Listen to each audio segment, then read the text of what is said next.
Halo Sumatera Utara, selamat sore pemirsa. Sumatera Utara hari ini kembali hadir pada Anda memperbarui informasi Anda seputar Sumatera Utara edisi Jumat 3 Januari 2025. Bersama dengan saya Muhammad Budi SR dan saya Putri Rahmadani Zin. Sejumlah informasi telah dirangkum tim redaksi kami untuk Anda dan berikut informasi selengkapnya.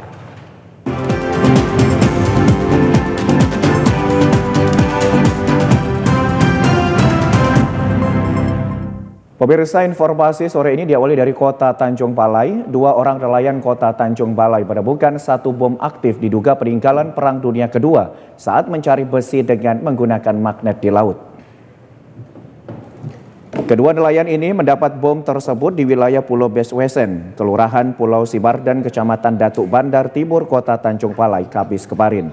Dengan menggunakan perahu, kedua nelayan membawa bom untuk dibawa ke Bako Lanal Tanjung Balai Asahan. Petugas yang turun ke lokasi mengamankan temuan nelayan bersama tim Gegana Polda Sumatera Utara untuk dilakukan pemusnahan. Komandan Lanal TBA Letkol Laut Purnawirawan Wido Dwi Nugraha mengatakan peledakan bom dilakukan di pulau terluar kota Tanjung Balai untuk menghindari kerumunan warga yang ingin menyaksikan secara langsung proses peledakan tersebut. Ia juga membenarkan bahwa benda yang ditemukan oleh 2 nelayan merupakan bom aktif. Pendisposalan barang temuan dari nelayan Kota Tanjung Balai yang diduga dan ternyata memang bom sisa peninggalan Perang Dunia Kedua.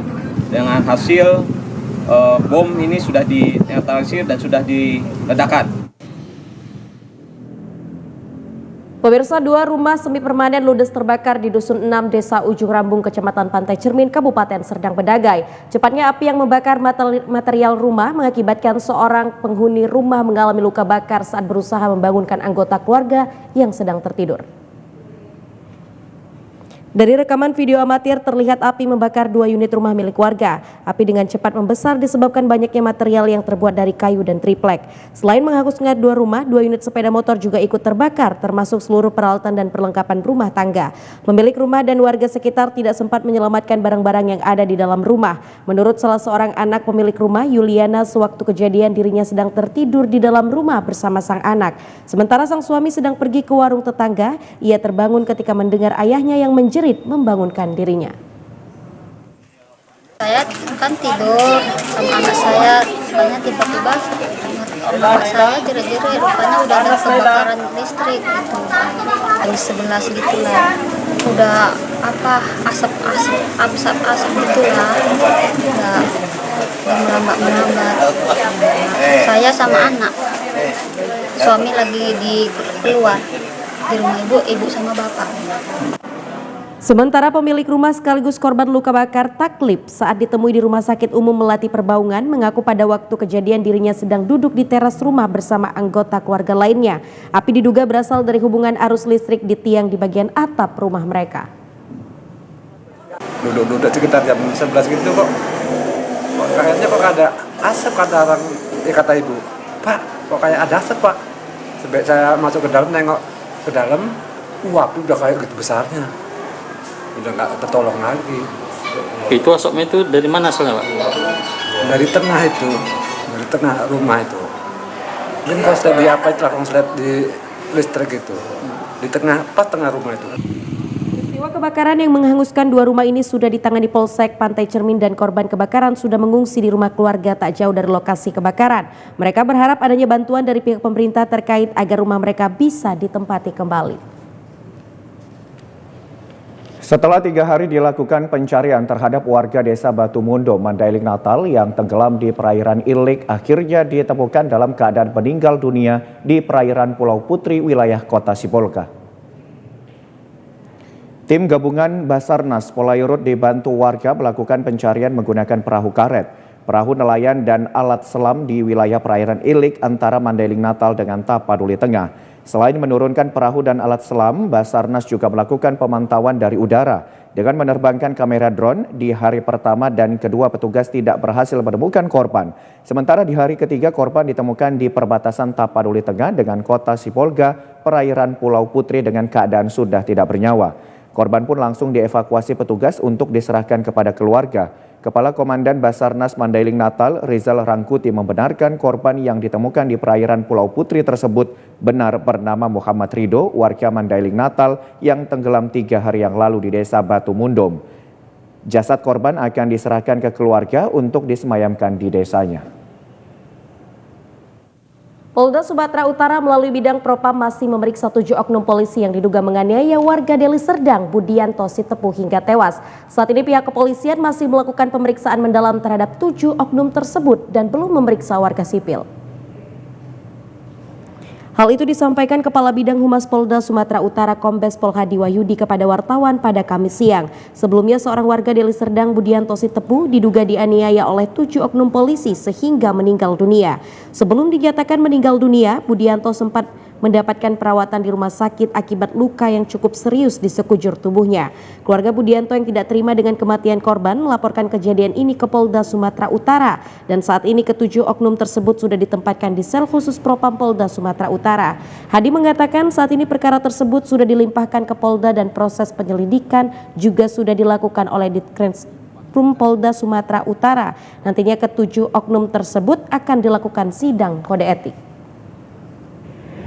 Sekali lagi bahwa komitmen pimpinan Polri tidak mentolerir tindakan-tindakan di luar prosedural dan tentu menindak tegas setiap anggota yang bersalah dan dengan tegas tindakan itu juga bisa dilakukan melalui kode etik. Kita akan secara terbuka menyampaikan kepada publik jika ada anggota yang bersalah, tentu pimpinan Polri juga tidak melindungi dan tentu melakukan penindakan secara tegas.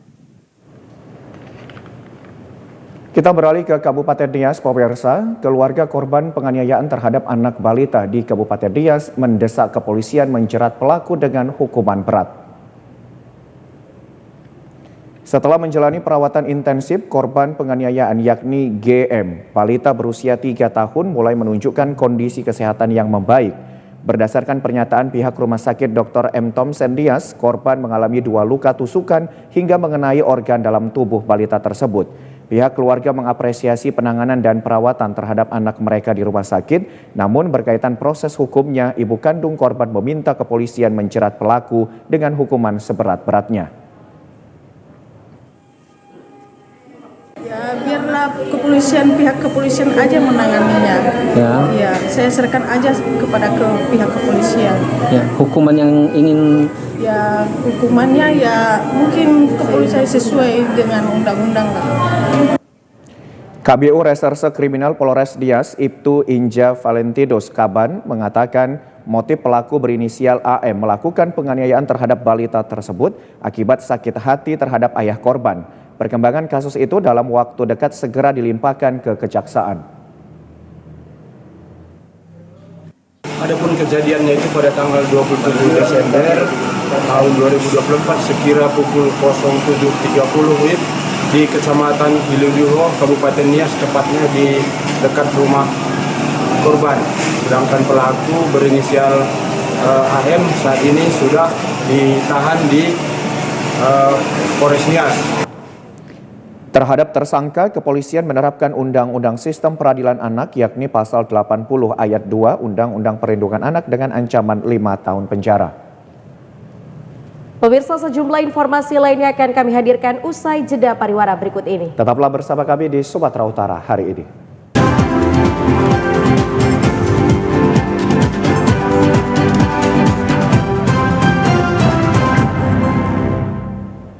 Terima kasih Anda masih bersama dengan kami. Pemirsa, Polres Labuhan Batu Selatan meringkus 5 dari 7 pelaku sindikat pencurian crude palm oil atau CPO dengan cara menyekap supir truk menggunakan lakban di bawah ancaman senjata tajam. Sopir truk tangki pengangkut CPO Nurdin Sirait, 41 tahun, ditemukan warga Kabupaten Asahan dengan posisi terikat lakban di bagian mata, mulut, dan tangannya. Satreskrim Polres Labuhan Batu Selatan yang mendapat laporan korban langsung melakukan penyelidikan dan berhasil meringkus 5 dari 7 pelaku sindikat pencurian CPO. Peristiwa bermula saat korban berhenti di depan salah satu rumah makan di Jalinsum, tepatnya di Desa Asam Jawa, Kecamatan Torgambah, Kabupaten Labuhan Batu Selatan, didatangi para pelaku dan membawa ke dalam mobil dengan ancaman menggunakan senjata airsoft gun. Salah seorang pelaku yang merupakan residivis mengakui perbuatannya, menyekap dan membuang korban ke Kabupaten Asahan dengan posisi di lakban dan mendapat upah 10 juta rupiah. Kapolres Labuhan Batu Selatan AKBP Arvin Fakhreza menjelaskan, para pelaku melakukan penyulingan CPO dari truk tangki korban menggunakan mesin pompa dan korban mengalami kerugian mencapai 320 juta rupiah. Polres Labuhan Batu Selatan dari jajaran Satreskrimnya ada juga melakukan pengungkapan tindak pidana pencurian kekerasan terhadap satu orang pengendara mobil tangki bermuatan CPO. Kami berhasil mengamankan dari Satreskrim mengamankan 5 orang pelaku. Kemudian masih ada 2 DPO lagi yang akan kami tindak lanjutin untuk dilakukan pengejaran. Hingga saat ini polisi masih memburu 2 pelaku lainnya yang identitasnya sudah diketahui. Sedangkan untuk para pelaku dipersangkakan melanggar pasal 365 KUHP dengan ancaman maksimal 12 tahun penjara. Sebagai ibu kota Provinsi Sumatera Utara, Kota Medan menjadi salah satu sasaran peredaran narkoba yang cukup mengkhawatirkan. Oleh sebab itu, Polrestabes Medan sebagai institusi penegak hukum dalam pemberantasan peredaran barang haram tersebut harus bekerja lebih ekstra dibanding tahun sebelumnya. Polrestabes Medan sepanjang tahun 2024 telah mengungkap dan menyelesaikan sebanyak 780 kasus tindak pidana narkoba dengan jumlah tersangka sebanyak 933 orang. Dari pengungkapan ratusan kasus, polisi berhasil menyita barang bukti narkoba berbagai jenis dengan rincian sabu-sabu sebanyak 152 kg lebih, ganja 15 kg lebih, ekstasi 112.000 butir lebih, dan erimin atau happy vibe sebanyak 11.000 butir lebih. Di mana Kapolrestabes Medan Kombes Pol Gideon Arif Setiawan mengatakan meskipun pengungkapan tersebut merupakan gabungan dari pengungkapan Polsek Jajaran, namun pengungkapan yang dilakukan Satres Narkoba Polrestabes Medan menjadi yang terbanyak. Kapolrestabes Medan mengatakan akan melakukan tindakan lebih tegas dalam pemberantasan narkoba di tahun 2025 dengan tetap mempertahankan sejumlah program yang telah berjalan seperti grebek basis narkoba yang juga diharapkan mampu menurunkan angka kriminalitas. Sementara itu pemirsa, aksi kejahatan jalanan di Kota Medan seperti tindak pidana begal, pencurian dengan kekerasan, hingga pencurian kendaraan bermotor yang marak di Kota Medan membuat Polrestabes Medan melakukan tindakan tegas untuk meminimalisir aksi kejahatan jalanan yang meresahkan warga Kota Medan. Polrestabes Medan mengambil langkah untuk memberikan efek jera terhadap pelaku kejahatan. Sepanjang tahun 2024, petugas unit Jatanras Satreskrim Polrestabes Medan telah melakukan tembak mati 3 orang gembong begal yang berupaya melawan petugas dan melarikan diri saat akan diamankan.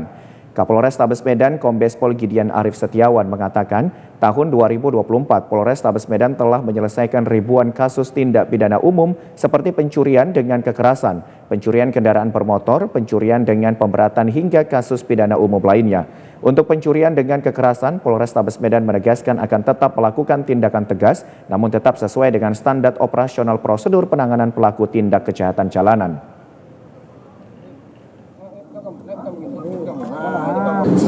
Strategi dalam menurunkan angka kejahatan, kalau kemudian itu dianggap positif dan bermanfaat, saya rasa itu bonus buat kami.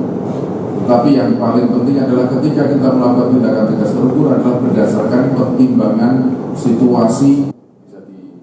Polisian menegaskan kepada masyarakat untuk melaporkan kejadian yang meresahkan masyarakat seperti pembegalan hingga tawuran remaja agar dilakukan tindakan tegas. Pemirsa, pemerintah Provinsi Sumatera Utara mengapresiasi kinerja BPS Sumatera Utara dalam merilis data statistik. BPS mencatat Sumatera Utara mengalami inflasi 2,12%. Pada Desember 2024, inflasi dari tahun ke tahun di Provinsi Sumatera Utara 2,12% dengan indeks harga konsumen 107,25. Data ini menyoroti dinamika harga barang dan jasa di wilayah tersebut yang dipengaruhi oleh berbagai faktor pengeluaran. Kepala BPS Sumatera Utara Asim Saputra menyampaikan bahwa inflasi tertinggi dari tahun ke tahun terjadi di Kabupaten Labuhan Batu sebesar 3,36% dengan indeks harga konsumen sebesar 110,44. Sedangkan inflasi terendah dari tahun ke tahun terjadi di Kabupaten Karo sebesar 1,33% dengan indeks harga konsumen 107,80. Harga komoditas yang menjadi kebutuhan pokok masyarakat juga terkendali terutama kelompok hortikultura seperti cabai merah, cabai rawit dan juga tomat. Kita bisa review kemarin bahwa hortikultura kita sempat jatuh pada saat suplai banyak karena panen raya di beberapa tempat. Saat ini sudah mulai relatif teratur. Jadi harga-harga barang terus terjaga dengan bagus dan ini tentu menjamin masyarakat yang kemarin agak terganggu daya belinya karena berbagai dinamika yang terjadi 2024, mudah-mudahan di 2025 ini bisa terus terjaga dengan bagus. Pejabat Sekda Provinsi Sumatera Utara Effendi Pohan diwakili oleh staf ahli Gubernur Sumatera Utara bidang ekonomi, keuangan, pembangunan aset dan sumber daya alam Manawa Salwa Lubis mengungkapkan apresiasi pemerintah Provinsi Sumatera Utara atas kinerja tahun 2024. Perkembangan ekonomi di Sumatera Utara mulai membaik. Ini lebih baik dari tahun-tahun sebelumnya. Inflasi kita juga terkendali. Kita terkendali. Semoga di tahun 2025 ini bisa terus lebih meningkat dan tidak lagi kita melihat di tahun-tahun sebelumnya itu inflasi kita sangat anjlok sekali ya. Alhamdulillah. Pemirsa, pemerintah Kota Medan bekerja sama dengan BNNP Sumut meresmikan gedung rumah rehabilitasi bagi korban penyalahgunaan narkoba. Di tempat ini warga yang terdampak masalah sosial akan mendapatkan rehabilitasi, konseling, dan pendampingan agar bisa kembali menjalani kehidupan dengan lebih baik. Gedung yang berlokasi di Jalan Turi 2, Kecamatan Medan Tuntungan ini dipergunakan untuk warga yang terdampak masalah sosial termasuk korban penyalahgunaan narkoba. Peresmian yang dirangkaikan apel bersama awal tahun 2025 ini ditandai dengan penandatanganan prasasti dan pemotongan pita oleh Wali Kota Medan Bobi Nasution. Peresmian ini membuktikan komitmen Pemko Medan dalam menangani masalah sosial termasuk penyalahgunaan narkoba.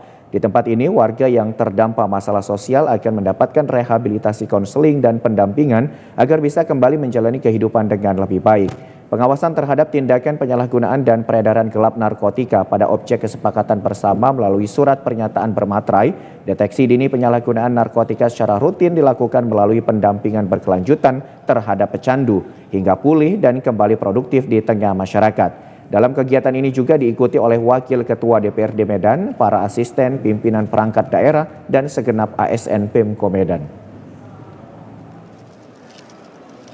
Yang selama ini mungkin sudah banyak kasus-kasus terungkap ataupun bandar maupun pengedar ya, yang sudah diungkap termasuk penyitaan barang bukti ya sudah bertonton baik itu sabu, ganja apalagi ya lahan ganja ya berapa puluh hektar ya memang untuk menangani ini harus semua unsur dari pemerintah ya tidak hanya BNN termasuk kepolisian daerah ya baik itu nanti di Polda Sumatera Utara kemudian juga di Poltabes Medan.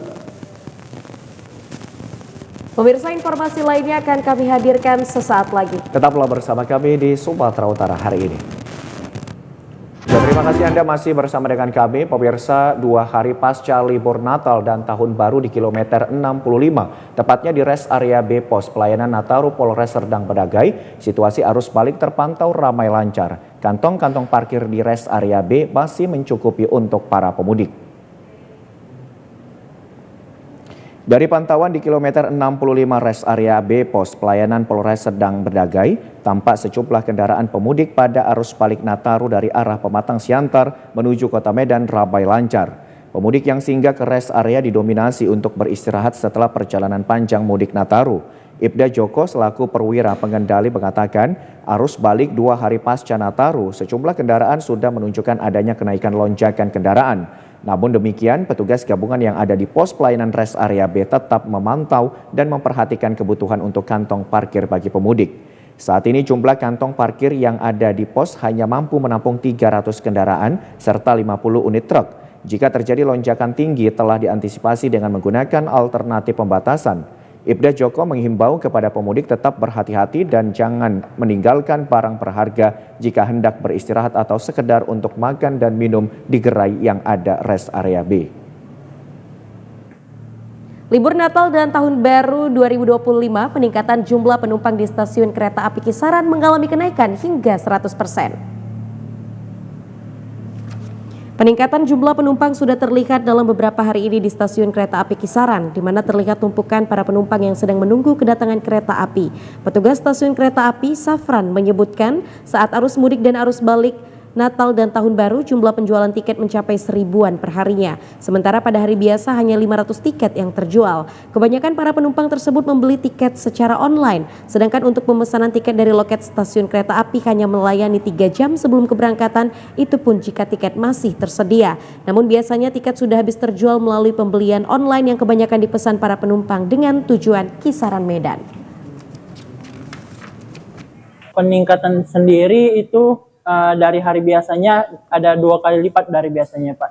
Gitu. Biasanya di rataan sekitar 500 orang, ini bisa tembus sampai 1000 lebih penumpang satu harinya di stasiun Kisaran. Untuk pembelian tiket kita bisa melayani secara online dari aplikasi Akses by KAI, itu bisa dipesan dari H-30 hari atau bisa juga dari agen-agen eksternal kayak dari minimarket, bisa juga dari agen-agen luar yang kayak dari yang melayani jasa-jasa travel seperti itu, Pak.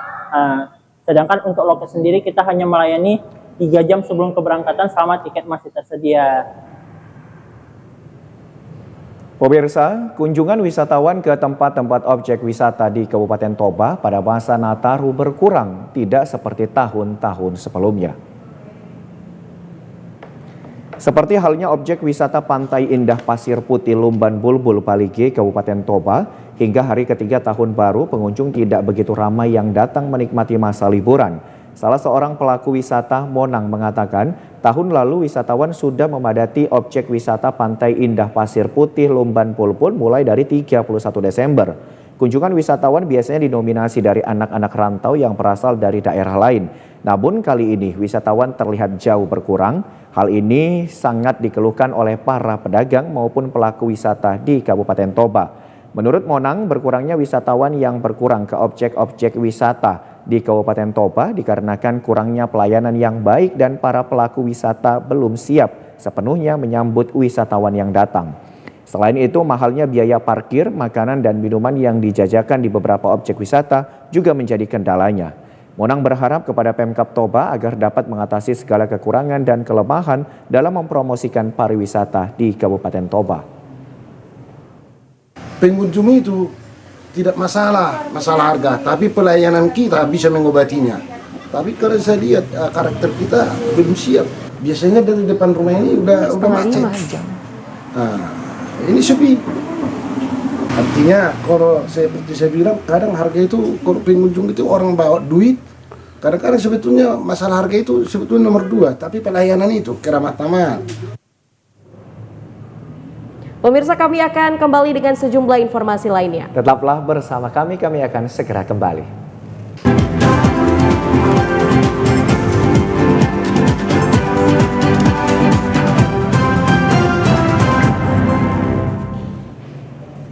Terima kasih Anda masih bersama dengan kami. Pemirsa, Balai Besar Meteorologi, Klimatologi dan Geofisika Wilayah Medan memprediksi sejumlah wilayah di Sumatera Utara akan masih dilanda hujan pada awal Januari 2025 sehingga harus diwaspadai terjadinya sejumlah bencana hidrometeorologi. Musim penghujan yang bersamaan dengan La Nina, Lebah diprediksi akan melanda sejumlah wilayah Sumatera Utara pada awal tahun 2025. Hal itu dapat mengakibatkan potensi penambahan curah hujan hingga 20-40%. BMKG wilayah Sumatera Utara menghimbau kepada masyarakat untuk turut mengantisipasi bencana hidrometeorologi, utamanya warga yang bermukim di bantaran sungai, lereng gunung, dan dataran tinggi. Karena bencana tersebut dapat mengakibatkan berbagai bencana alam seperti banjir bandang, tanah longsor, angin kencang, serta angin puting beliung. Termasuk juga banjir laharan ketika air hujan bercampur dengan materi vulkanik dari gunung berapi yang ada. Beberapa faktor yang mempengaruhi cuaca dan iklim di Sumatera Utara adalah penyimpangan suhu muka laut di Samudra Pasifik, Samudra Hindia, dan perairan Indonesia. Penyimpangan suhu di wilayah Sumatera Utara ini berhubungan erat dengan fenomena La Nina lebah yang menyebabkan peningkatan cuaca hujan. Untuk mengetahui bagaimana perakiraan cuaca di wilayah Sumatera Utara dan apakah ada potensi bencana hidrometeorologi, pada saat ini saya bersama dengan Kepala Stasiun Klimatologi Kelas 1 Sumut yaitu Bapak Wahyudin SPM Ikom, melihat awal tahun 2024 yang lalu masih banyak di daerah Sumatera Utara terkena bencana hidrometeorologi, apakah ada di bulan Januari ini masih memiliki potensi yang sama?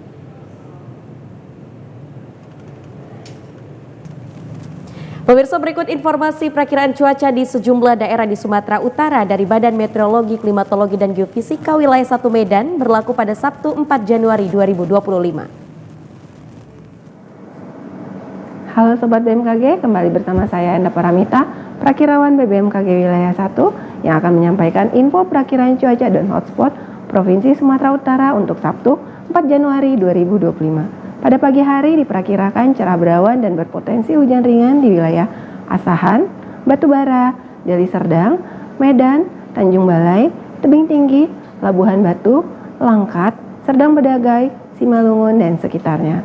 Untuk siang dan sore hari berpotensi hujan ringan hingga lebat di sebagian besar wilayah Sumatera Utara, di mana hujan lebat berpotensi terjadi di wilayah Tapanuli Utara dan Toba. Untuk malam hari diperkirakan berawan dan berpotensi hujan ringan hingga lebat disertai petir di sebagian wilayah Sumatera Utara, di mana hujan lebat disertai petir berpotensi terjadi di Langkat dan Padang Lawas. Untuk dini hari diperkirakan berawan dan berpotensi hujan ringan hingga lebat disertai petir di wilayah Padang Lawas. Suhu udara diperkirakan 14 hingga 31 derajat Celcius dengan kelembapan udara 77 hingga 99%. Angin bertiup dari arah tenggara hingga barat laut dengan kecepatan 3 hingga 11 km per jam. Untuk titik panas tidak terpantau di wilayah Sumatera Utara. Kepada masyarakat dihimbau untuk tetap waspada terjadinya hujan lebat yang disertai petir dan angin kencang di wilayah lereng barat, lereng timur, dan pegunungan yang dapat menyebabkan bencana hidrometeorologi seperti banjir dan longsor. Demikian perakiraan yang dapat saya sampaikan. Semoga bermanfaat dan terima kasih. Ya pemirsa, informasi tadi menutup perjumpaan kita pada program Sumatera Utara hari ini. Saya Muhammad Budi SR. Dan saya Putri Rahmadani Zain, mewakili seluruh kerabat kerja yang bertugas pamit undur diri. Selamat sore dan sampai jumpa.